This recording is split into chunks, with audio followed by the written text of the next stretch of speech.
அனைவருக்கும் வணக்கம். திருப்பூர் நாடாளுமன்ற தொகுதிக்குட்பட்ட பெருந்துறையில் உரிமைகளை மீட்க ஸ்டாலினின் குரல் என்கிற பொதுக்கூட்டம் நடைபெறுகிறது. இந்த பொதுக்கூட்டம் பார்த்தீங்கன்னா பொதுக்கூட்டமாக இல்லாத பெரிய மாநாடு அளவுக்கு நடத்தணும் அப்படின்னு கட்சி நிர்வாகிகளாம் முடிவு பண்ணியிருக்காங்க. கடந்த 2 கால ஆட்சியில், கழக ஆட்சியில் எங்கள் தளபதியார் அவர்கள் பெண்களுக்கென்று நிறைய நல்ல திட்டங்களை தந்திருக்காரு. ரேஷன் கார்டுகளுக்கு 1000 ரூபாய் கொடுத்துருக்காங்க. அதுவும் மிகப்பெரிய நல்ல விஷயம். பெண்களுக்கு இந்த ஆட்சியில் மிக மிக நல்ல எளிய திட்டங்கள், நல்ல திட்டங்களை கொண்டு போய் சேர்த்துருக்காங்க. 3வது பார்த்தீங்கன்னா படிக்கிற குழந்தைகளுக்கு 1000 ரூபாய்.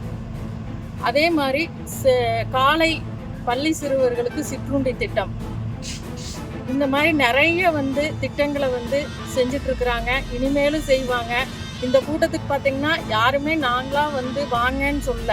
அவரோட 2 கால ஆட்சியில் நற்பயன்களை அனுபவிச்சவங்க தானாக இந்த கூட்டத்துக்கு வர போகிறாங்க.